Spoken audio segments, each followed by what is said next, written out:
Mi sono chiesto spesso cos'è davvero il coraggio, se insistere su questa strada sfidando la morte, oppure avere la forza e la lucidità per rinunciare a inseguire un sogno troppo grande e irraggiungibile.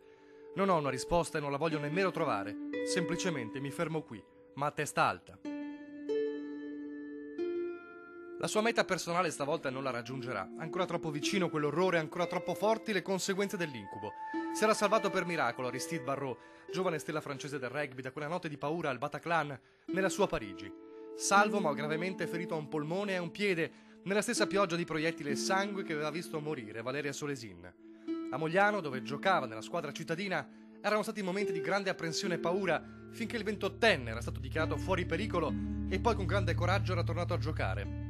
Fino a quando, nell'ultima serata a cena con la squadra, ha comunicato la sua decisione e sul sito del team ha scritto una lettera aperta ai tifosi.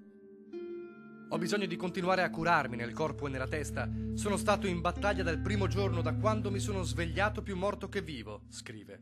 Ho bisogno di tempo, ho lottato grazie all'aiuto e al sostegno che ho ricevuto, ma adesso qualcosa è cambiato. Ho 28 anni, il mio corpo è del poco distrutto. 2 mesi fa mi hanno diagnosticato ulteriori problemi causati dalle cure effettuate per tenermi in vita.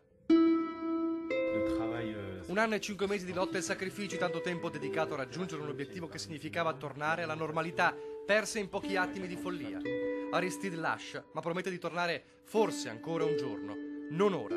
Ora è il tempo di fermarsi, la meta può aspettare. Il rugby mi ha salvato la vita, mi ha tenuto lontano anche dall'incubo della follia, però adesso sono arrivato al limite e non intendo più oltrepassarlo.